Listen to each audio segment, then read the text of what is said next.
bersalin di rumah, melahirkan di rumah, itulah tapak pertama.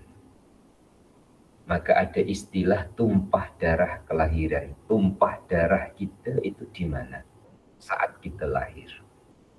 Kemudian dari tempat itu ibarat titik mulai berjalan terus sampailah hari ini. Dan itu disebut sebagai perjalanan kehidupan. Nah, perjalanan kehidupan ini tidak lepas tempat yang dilalui dalam kehidupan. Tempat yang dilalui diingatkan, di mana saja kamu melalui tempat itu, ittaqillah, bertakwalah kepada Allah. Arti takwa banyak dijelaskan. Salah satunya adalah takut kepada Allah. Tanda takut kepada Allah, melaksanakan perintahnya dan meninggalkan perintahnya. Namun Allah menjadikan manusia itu ada lalai dan lupa.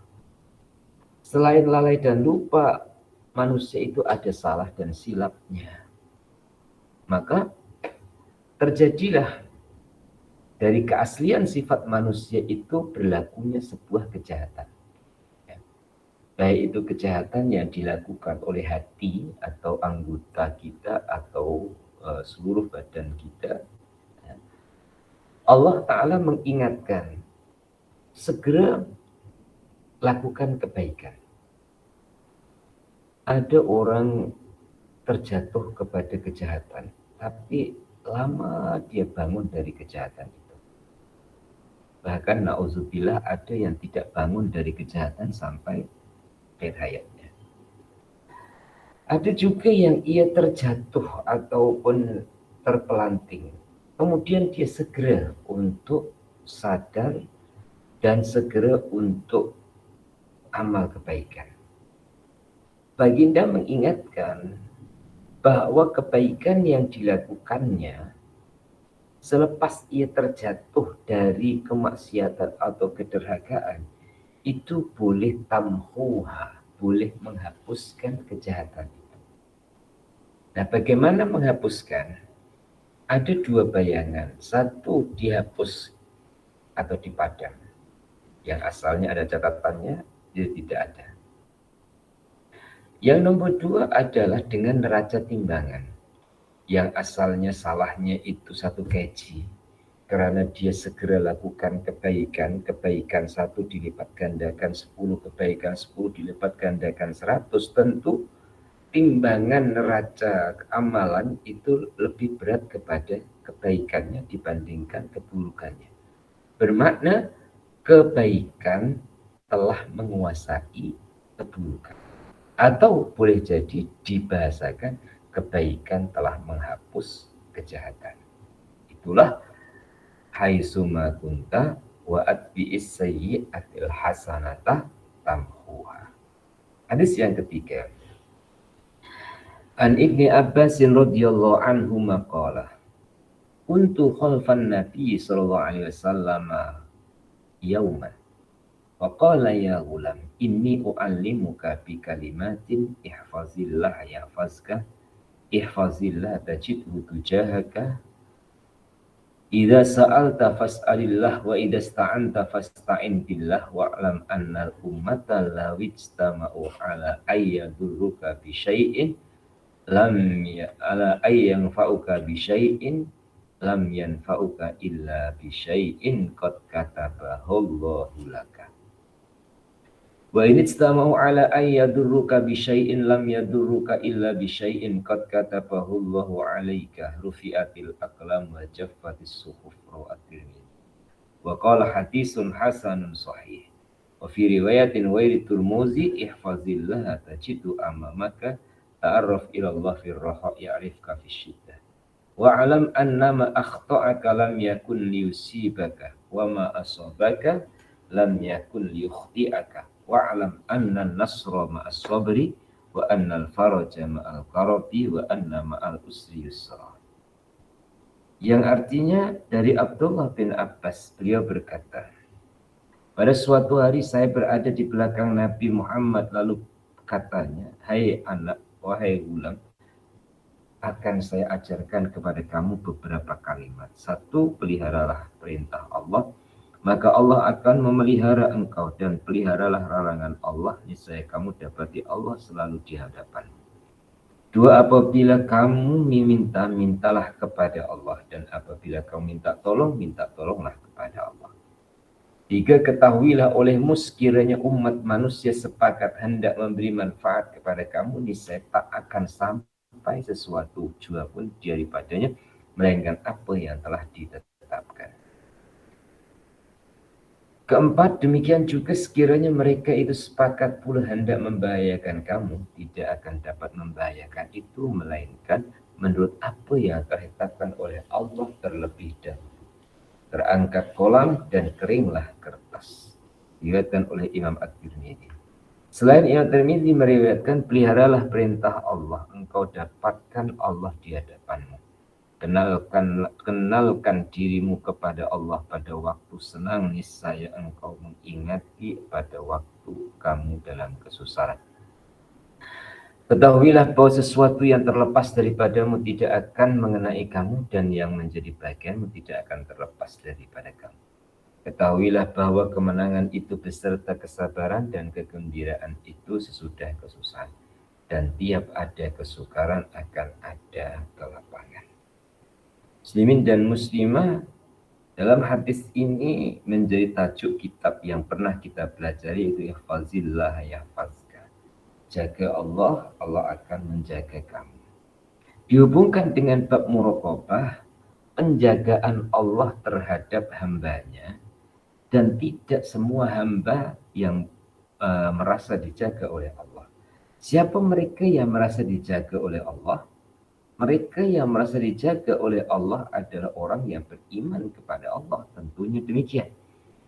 Selain daripada itu adalah orang yang percaya bahwa tidak akan berlaku sesuatu yang berlaku melainkan dengan kehendak Allah. Kemudian dihubungkan dengan dirinya, termasuk kejadian yang berlaku dalam dirinya. Tidak lain adalah dengan kehendak Allah dan pengawasan Allah. Dijelaskan, jika kamu ingin selamat dunia dan akhirat, hendaklah kamu pelihara amanah Allah dengan mengikuti segala perintahnya. Allah berfirman, barang siapa yang beramal, baik laki atau perempuan, sedang ia seorang mukmin, niscaya kami akan menghidupkannya kelak dengan penghidupan yang baik. Malapetaka yang menimpa segolongan hamba Allah lain tidak kerana ia menyia-nyiakan amanah Allah yang telah diterimanya. Demikian firman Allah, apabila kamu ditimpa musibah adalah karena kesalahan kamu sendiri. Yang kedua, pada saat kamu berbakti kepada Allah, maka Allah selalu di hadapanmu. Rasulullah menerangkan lagi, kenallah Allah pada waktu senang, niscaya Allah mengenalmu pada waktu kamu kesusahan. Dinyatakan pula bahwa amal yang soleh itu berguna pada waktu menempuh kesulitan. Nabi Yunus, oleh kerana ia selalu ingat kepada Allah sekalipun dalam perut ikan, maka selamatlah. Ikan itu terdampar di tepi pantai, dan keluarlah Nabi Yunus dalam selamat walafiat.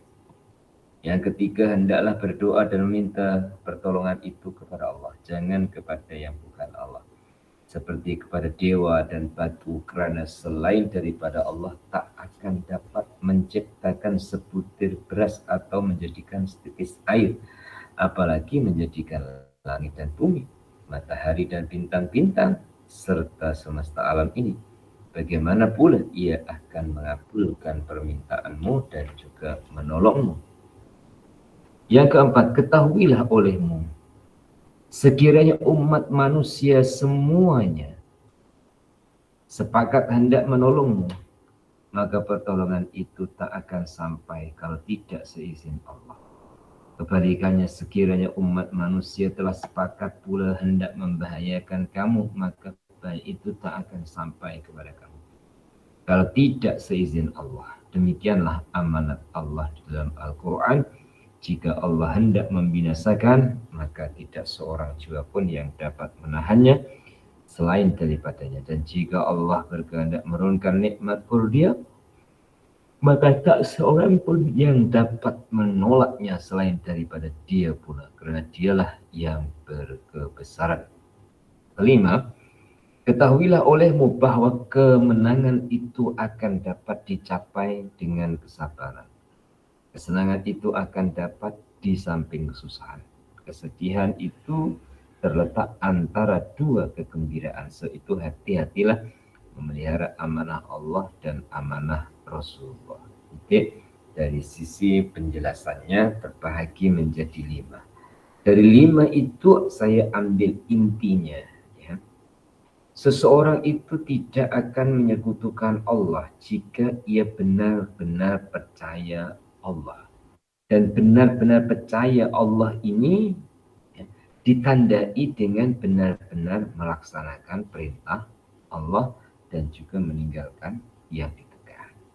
Diteruskan pada hadis yang keempat. An Anasin radhiyallahu anhu qala innakum la ta'lamuna a'malan hiya adaqu fi a'yunikum minasy'ari. Kunna na'udduha ala ahdi Rasulillah sallallahu alaihi wasallam minal mubiqati rawahu al-Bukhari. Dari sahabat Anas radhiyallahu anhu beliau berkata pada sahabat-sahabatnya, sungguhnya kamu kini telah melakukan beberapa amal perbuatan yang dalam pandanganmu itu adalah remeh, sekecil rambut. Padahal perbuatan itu dahulu di masa Nabi kami anggap termasuk dari perbuatan yang merusak agama. Hadis ini muslimin dan muslimah menjelaskan atau mengajak kita berpikir untuk memperhati nilai di sisi Allah. Tentu nilai di sisi Allah Ta'ala adalah dari beberapa sisi. Allah Tuhan yang Maha Sempurna melihat hamba dengan kesempurnaannya. Maka tidak hanya jumlah amalnya, tetapi juga adalah dari ikhlasnya seseorang ketika beramal. Dan ikhlasnya seseorang ketika beramal, yakni amalnya karena Allah, tentu mereka adalah orang-orang yang terlatih atau selalu melatih dirinya dalam keikhlasannya dan selalu melatih diri selalu diawasi oleh Allah. Yang kelima, an Abi Hurairah radhiyallahu anhu anin Nabi sallallahu alaihi wasallam qala inna Allah ta'ala yaghar wa ghayra Allah ta'ala ayyatiyal mar'u ma harramallahu alaihi muttafaqun alaihi. Abu Hurairah radhiyallahu anhu berkata, bersabda Nabi Shallallahu Alaihi Wasallam, sesungguhnya Allah cemburu dan cemburu Allah ialah mencegah orang mengerjakan apa-apa yang diharamkan. Riwayat Imam Bukhari dan juga Muslim. Karena itulah Allah tidak menerima persekutuan dalam tiap amal hambanya. Karena sifat cemburu itu biasanya menyebabkan seseorang itu berhenti menjaga jangan sampai terlanggar kehormatannya. Hanya saja berbeda cemburu seorang hamba dengan cemburu Allah. Cemburu seorang hamba berdasarkan hawa nafsu dan perasaan, tetapi Allah cemburu berdasarkan rahmat dan belas kasih kepada hambanya. Diteruskan yang keenam, agak panjang hadisnya. An Abi Hurairah radhiyallahu anhu annahu sami'a an-nabiy sallallahu alaihi wasallam yaqul inna salasan min bani Israil abrasa wa aqra'a wa a'ma aradallahu ayyabtaliyahum faba'asa ilaihim malakan fa'atal abrasa faqala ayu syai'in ahabbu ilaik qala launun hasanun wa jildun hasanun yadhhabu anil ladzi qad ra'ani an-nas fasahahu fadhhaba anhu al-qudurahu wa a'tiya launan hasanan wa jildan hasanan. Qala fa ayyul mali ahabbu ilaika qala al-ibli aw qala al-baqar syakkar rawi fa utiyana qata asyratan fa qala barakallahu laka fiha fatal aqra'u fa qala ayyu syai'in ahabbu ilaika qala sya'run hasanun wa yadhhabu anni hadzal ladzi qad qudirna an-nas فمسحه فذهب عنه أوتي شعرا حسنا فقال أي المال أحب إليك قال البقر فأعطي بقرة حاملا وقال بارك الله لك فيها. فأتى الأعمى فقال أي شيء أحب إليك؟ قال أن يرد الله إلى بصره فأبصر الناس فسحاه فرد الله إليه بصره. قال فأي المال أحب إليك؟ قال الغنم. فأوتي شاة والدا فانتج هذه وولد هذا فكان لهذا واد من الإبل ولهذا واد من البقر ولهذا واد من الغنم. ثم إنه أتى الأبرص في صورته وهيئته فقال رجل مسكين قد انقطع من في الجبال في سفر فلا بلغ إلى يوم إلا بالله ثم بك أسألك بالذي أعطاك لون الحسن والبلاد حسنة والمال بعير أتبلغ فيه في سفري. فقال الحقوق وسرة. فقال أني أعرفك ولم تقرب بقدر ولم يكن أبرص يقدر الناس فقيرا فأعطاه الله فقال إنما ورثت هذا المال كابرا عن كابر. فقال إن كنت كاذبا فصيرك الله إلى ما كنت. وأتى الأقرأ في صورتي وهيئته فقال له مثل ما قال لهذا ورد عليه مثل ما ورد هذا. فقال إن كنت كاذبا فصبرك الله إلى ما كنت. وأتى الأعمى في صورته وهيئته فقال رجل مسكين وابن السبيل انقطعت بي الجبال في سفر فلا بلغ إلى يوم إلا بالله ثم بك أسألك بالذي رد عليك بصرك شاة أتبلغ فيها في سفر. فقال قد كنت أعمى فأرسل الله إلي بصري فخذ ما شئت ودع ما شئت فوالله لا أجدك في النبي بشيء من الله عليك وخص على صاحبيك متفق عليه. Dari Abu Hurairah telah mendengar bahwa Nabi SAW bersabda, ada tiga golongan dari Bani Israel. Satu belang, yakni sakit kulit, botak, tidak tumbuh rambut, dan yang ketiga buta. Kemudian Allah akan menguji mereka, lalu Allah mengutus seorang malaikat berupa manusia. Maka datanglah malaikat itu kepada orang yang belang, yakni sakit kulit, dan berkata, apakah yang kau inginkan?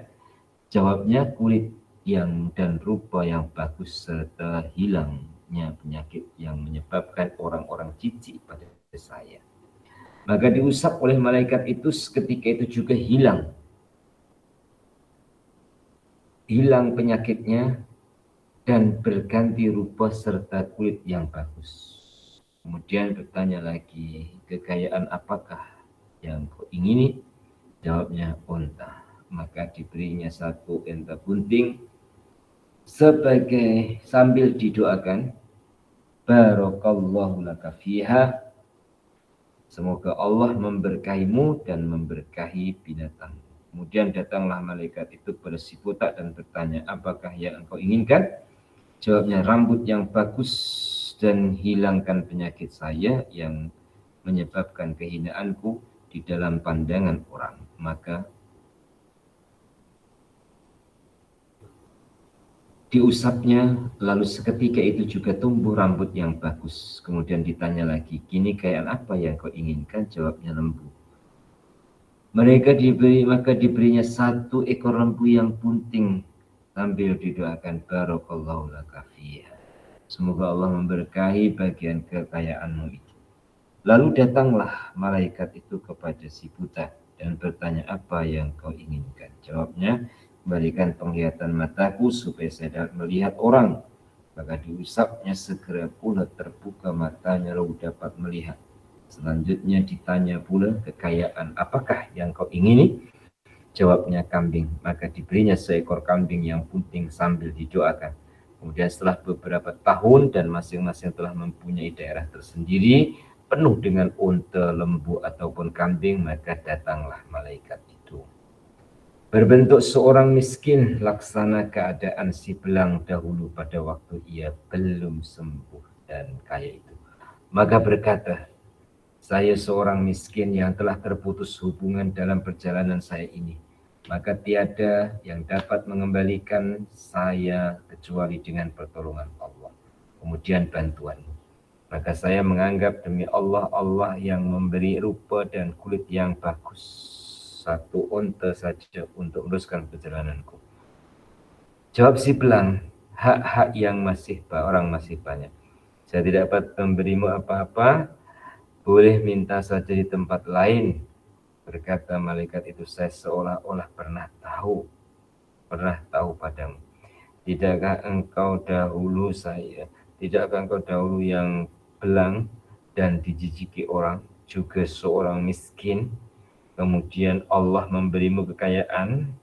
Jawabnya, saya telah mewarisi kekayaan dari orang tuaku. Berkata malaikat itu, jika engkau berdusta, semoga Allah mengembalikan keadaanmu sebagaimana dahulu. Kemudian pergilah kepada si buta dengan menyamar seperti keadaan si buta dahulu, dan berkata pula padanya sebagai yang dikatakan kepada si belang. Namun juga mendapatkan jawaban seperti jawaban si belang, hingga didoakan, jika kau berdusta, semoga kau kembali sebagaimana keadaanmu sedia kala. Dan akhirnya datanglah kepada si buta dengan menyamar seperti keadaan si buta dahulu semasa ia miskin, dan berkata, seorang miskin dan orang rantau yang telah putus hubungan dalam perjalanan, tidak dapat meneruskan perjalanan saya ini kecuali dengan pertolongan Allah, kemudian bantuanmu. Saya minta demi Allah yang mengembalikan pandangan matamu. Si buta, dahulu saya memang buta. Allah telah mengembalikan penglihatanku, maka kini ambillah sukamu. Saya tidak akan memberatkan sesuatu pun kepadamu yang kau ambil karena Allah. Maka berkata malaikat, jagalah harta kekayaanmu. Sebenarnya kamu telah diuji, maka Allah telah redha padamu dan murka kepada kedua teman-temanmu. Muslimin dan muslimah yang dikasihi sekalian, 3 suasana di mana kesulitan dihadapi oleh ketiganya. Tetapi jika diubah oleh Allah dengan kesusahan, 3 lupa, yang satu ingat. Tentu yang satu inilah yang lebih baik daripada yang lainnya, karena ia merasa bahwa ia dulunya seperti tamu yang datang, seperti malaikat yang menyerupai seorang lelaki yang buta. Maka dia pun menyadari, dan kesadarannya itulah ia mempersilahkan untuk mengambil beberapa ekor dari ternakan ataupun dari yang diternakkan. Sehingga ketika telah dilepaskan, malaikat pun berkata kepadanya, jaga hartamu baik-baik. Sebenarnya aku datang untuk menguji kamu, dan Allah telah redha kepada kamu dan murka kepada kedua temanmu. Nah, hubungannya dengan tajuknya gimana? Hubungannya dengan tajuk adalah seseorang itu jika hatinya selalu diusahakan untuk ingat kepada Allah, maka tidak ada satu urusan pun yang ia rasa tidak ada hubungannya dengan Allah. Nah, urusan yang ia rasa ada hubungannya dengan Allah, pasti bila disebut jalan menuju kepada Allah, dia akan merelakan apa yang telah dia miliki untuk dijalankan di jalan Allah.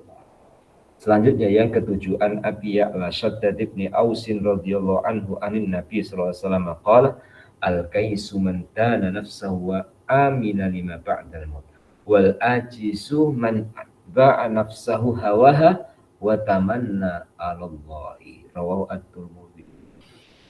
Dari Abi Ya'la, namanya Shaddad bin Aus, berkata bahwa Nabi bersabda, seseorang yang sempurna akal, yaitu yang mengoreksi dirinya atau muhasabah, dan bersedia amal sebagai bekal untuk mati, Dan orang yang rendah itu selalu menurutkan hawa nafsu, di samping itu mengharapkan berbagai angan-angan kepada Allah. Muslimin dan muslimah yang dikasihi, untuk membezakan diri kita bukan orang lain, ya, yang menguasai atau yang sering datang dalam minda kita ini kesenangan yang sifatnya sementara sehingga menjadikan kita terpedaya, ataupun yang berhubungan dengan alam sana, yakni alam akhirat, dan lebih-lebih lagi berhubungan dengan Allah Subhanahu wa taala, tentu mempunyai ciri yang berbeda, mempunyai tanda yang berbeda. Tanda orang yang berakal itu adalah mereka selalu, ya, menghubungkan dirinya, menghubungkan kesalahan yang dia lakukan untuk menemukan jalan menuju kepada kebaikan. Namanya muhasabah.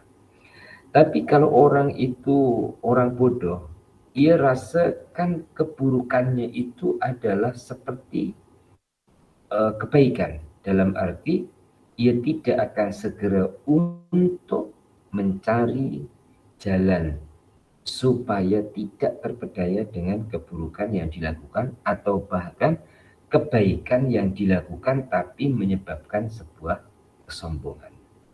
Hanya watamanna Allah, berangan-angan yang berlebihan dengan Allah, sedangkan ia tidak mengoreksi atau muhasabah atau memperhatikan tentang dirinya. Yang ke-8, Abi Hurairah radhiyallahu anhu qala qala Rasulullah min husnil islamil mar'i tarkuhu ma la ya'ni. Dari Abu Hurairah berkata, Rasulullah bersabda, sebaik-baik orang Islam itu adalah orang yang meninggalkan apa yang bukan kepentingannya atau apa yang bukan membawa manfaat kepada dirinya. Bermakna dihubungkan dengan tema ataupun tajuknya, orang yang merasa diawasi oleh Allah itulah orang yang membuktikan dalam hidupnya berada dalam urusan-urusan yang diridhoi atau yang disuruh oleh Allah Ta'ala, bukan perkara yang menyia-nyiakan waktu dan umurnya. Yang terakhir pada hadis yang ke-9, an Umar radhiyallahu anhu anin Nabi sallallahu alaihi wasallam qala la yus'alu rajulu fima daraba imra'atahu. Umar bersabda, seorang laki-laki tidak akan ditanya atau dituntut mengapa ia memukul istrinya. Nah, ini hadis yang ringkas yang perlu penjelasan, di mana tanggung jawab bagi seorang suami terhadap istri ataupun terhadap keluarga. Sudah semestinya antara suami dan istri saling melengkapi, kekurangan masing-masing saling mengakui, kelebihan masing-masing saling membantu, saling menolong. Nah, terjadinya sesuatu yang tidak diinginkan baik dari lelaki ataupun dari perempuan, ya, adalah karena satu, lepas kawalan. Apa maksud lepas kawalan ini? Lepas kawalan dari merasa diawasi oleh Allah. Yang nomor 2, terlepas dari kepercayaan. Terlepas kepercayaan bahwa Allah Ta'ala pasti akan memberikan pertolongan.